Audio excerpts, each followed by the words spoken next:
Avec ses 17 000 hectares, ses 300 km de sentiers balisés et ses 17 millions de visiteurs annuels, la forêt de Fontainebleau est l'un des hauts lieux du tourisme nature francilien et national. Surfréquentée et fragilisée, sa protection et sa sauvegarde sont aujourd'hui une priorité. La création du premier centre d'écotourisme d'Île-de-France fait partie des actions mises en œuvre pour sa préservation. Gestionnaire de la forêt, l'Office national des forêts participe directement à ce projet. Le centre d'écotourisme, il est placé au centre du massif. Tout le monde le sait, Franchart est le lieu de la forêt de Fontainebleau où se rendent la majorité des visiteurs.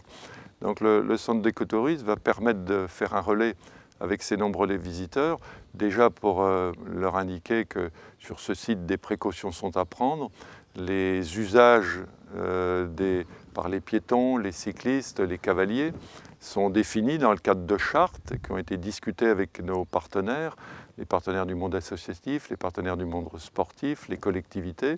Et le centre d'écotourisme, de mon point de vue, sera bon relais pour l'application des chartes sur le site de Franchart.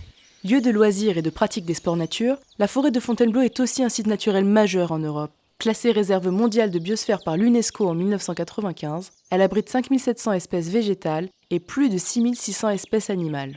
L'association Biosphère de Fontainebleau-Gâtinais y conduit des programmes d'études scientifiques et participe à l'animation du centre d'écotourisme. Les caractéristiques de la forêt de Fontainebleau en font de ce massif quelque chose d'assez unique, en particulier en Île-de-France. On est en fait dans une espèce de réserve biologique qui se trouve en zone métropolitaine, en zone périurbaine. C'est ce qui fait sa deuxième caractéristique, avec toutes les conséquences de fréquentation et même de surfréquentation de certains lieux de cette forêt, qui amène justement à la nécessité de la protéger, bien sûr dans son ensemble, mais aussi au niveau des endroits qui sont aujourd'hui un peu surfréquentés. Concilier protection de l'environnement et sport nature sont au cœur de la démarche d'écotourisme initiée en Seine-et-Marne par le Conseil général.